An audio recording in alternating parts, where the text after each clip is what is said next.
بسم اللہ الرحمن الرحیم۔ السلام علیکم، امید کرتا ہوں آپ سب خیریت سے ہوں گے۔ تو دوستو، آج کی جو ہماری کہانی ہے اس کا نام ہے حضرت نوح علیہ السلام اور ان کی کشتی۔ تو دوستو، اس سے پہلے کہ ہم اپنی کہانی کی طرف بڑھیں، آپ کے پیش خدمت ایک حدیث مبارکہ رکھنا چاہتا ہوں۔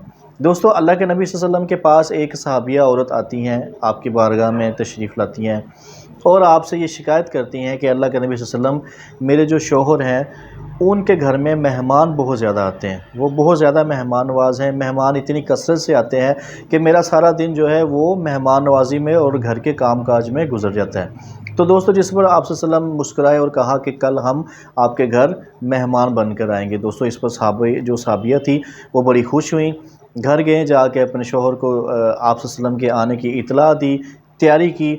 نیکسٹ ڈے دوستو، جب اللہ کے نبی صلی اللہ علیہ وسلم اپنے کچھ ساتھیوں کے ساتھ ان کے گھر، اس صحابی کے گھر تشریف لے کر آئے اور انہوں نے اپنی وسعت کے مطابق جو ان کی طاقت تھی آپ صلی اللہ علیہ وسلم کا اکرام کیا۔ دوستو، جب آپ صلی اللہ علیہ وسلم کھانا وغیرہ کھا کے فارغ ہوئے اور جب واپسی کا ارادہ کیا تو اس جو صحابی تھا، جو صحابیہ کے جو شوہر تھے، ان سے یہ کہا کہ آپ اپنی بیوی کو یہ بولیے گا کہ جب ہم گھر سے واپس جائیں، باہر جائیں تو ہمیں پیچھے تک دیکھیں۔ تو دوستو، اس صحابی نے اپنی بیوی سے ایسے ہی کہا، اور جب آپ صلی اللہ علیہ وسلم اپنے ساتھیوں کے ساتھ گھر سے باہر تشریف لے کر جا رہے تھے تو وہ عورت پیچھے سے آپ کو دیکھ رہی تھی۔ تو دوستو، وہ عورت نے کیا دیکھا؟ اس نے بڑا عجیب منظر دیکھا کہ آپ صلی اللہ علیہ وسلم جیسے ہی گھر سے باہر تشریف لے کے جا رہے ہیں اور جو ساتھی وہ باہر جا رہے ہیں، آپ کے ساتھ گھر سے جو بھی مضر قسم کے جانور تھے وہ سب باہر جا رہے ہیں، جس میں سانپ، بچھو، اس طرح کے جو بھی جانور تھے وہ سب گھر سے باہر جا رہے ہیں۔ تو دوستو، اس پر آپ صلی اللہ علیہ وسلم نے یہ وضاحت فرمائی کہ جس گھر میں مہمان آتا ہے، مہمان اللہ کی رحمت ہے، اور وہ گھر والے اس پہ خوش ہوتے ہیں، اس کا اکرام کرتے ہیں، خوشی سے اس کی جو خدمت کرتے ہیں، تو جب وہ مہمان گھر سے باہر جاتا ہے تو وہ اپنے ساتھ اس گھر میں جو بھی مصیبتیں، پریشانیاں، تکلیفیں اس کو لے کر ساتھ چلے جاتا ہے۔ تو دوستو، اس سے ہمیں یہ واضح ہوتا ہے کہ مہمان اللہ کی کتنی بڑی رحمت ہے۔ تو ہمیں بھی جو بھی ہمارے مہمان ہیں، ہمیں خوش دلی سے مہمان نوازی قبول کرنی چاہیے، مہمان نوازی کرنی چاہیے، اور مہمان کے آ جانے پر خوش ہو جانا چاہیے۔ ایون کہ جب آپ حالات ٹائٹ ہوں، اس وقت میں کوئی مہمان آئے تو اس پہ اللہ کا بہت زیادہ شکر ادا کیا کریں۔ تو دوستو، چلے ہم اپنی کہانی کی طرف بڑھتے ہیں۔ دوستو، حضرت نوح علیہ السلام اللہ پاک کے برگزیدہ نبیوں میں سے ہیں۔ حضرت نوح علیہ السلام نے کم و بیش 900 سال تبلیغ کا کام کیا، دعوت دی، اللہ کے دین کو پھیلایا، لا الہ کی دعوت دی، لیکن بدقسمتی سے ان کی جو قوم کے چند ہی لوگ تھے جو اتنے سال محنت کرنے کے باوجود ان پر ایمان لائے۔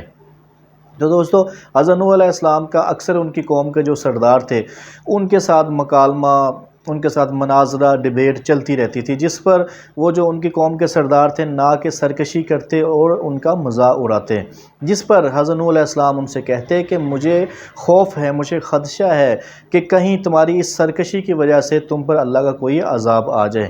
تو دوستو، ایک دن اللہ پاک کی طرف سے وحی آتی ہے حضرت نوح علیہ السلام کو۔ اللہ پاک فرماتے ہیں کہ اے نوح علیہ السلام، جن لوگوں نے آپ پر، جو لوگ ایمان لے آئے ہیں، ان کے علاوہ اور کوئی لوگ آپ پر ایمان نہیں لائیں گے، آپ کی بات نہیں مانیں گے، لہٰذا آپ ان کی وجہ سے خود کو غمگین نہ کریں، البتہ آپ ہمارے حکم کے مطابق ہماری نگرانی میں ایک کشتی تیار کریں۔ تو دوستو، حضرت نوح علیہ السلام نے اللہ کے حکم کے مطابق کشتی کو بنانا شروع کر دیا، کشتی بنانے کے عمل میں مصروف ہو گئے۔ دوستو، یہ عمل، یہ کام، کشتی بنانے والا جو کام تھا، کئی دن یا کئی مہینوں جاری رہا۔ تو آپ کی اس دوران جو آپ کی قوم کے سردار تھے وہ جب وہاں سے گزرتے تو آپ کا مذاق اڑاتے ہیں۔ دوستو، اس پر حضرت نوح علیہ السلام کہتے ہیں کہ آج آپ ہمارا مذاق اڑا رہے ہو، لیکن ایک دن ہم آپ کا مذاق اڑائیں گے۔ دوستو، حضرت نوح علیہ السلام خاموشی کے ساتھ اپنے اس کام میں جاری رہے، کشتی کے کام میں اپنے آپ کو مصروف رکھا، اس میں اللہ کے حکم کے مطابق اللہ کی نگرانی میں کشتی کو بناتے رہے۔ دوستو، جب کشتی تیار ہو گئی تو اللہ پاک نے حضرت نوح علیہ السلام سے یہ کہا کہ آپ ہر جاندار میں سے نر اور مادہ دو اس کشتی میں سوار کر دیں، اور اپنے ساتھ وہ لوگ جو آپ پر ایمان لائے ہیں ان کو بھی شامل فرما لیں، اور آپ کے اہل خانہ سوائے اس کے جس نے انکار کیا، جس نے سرکشی کی۔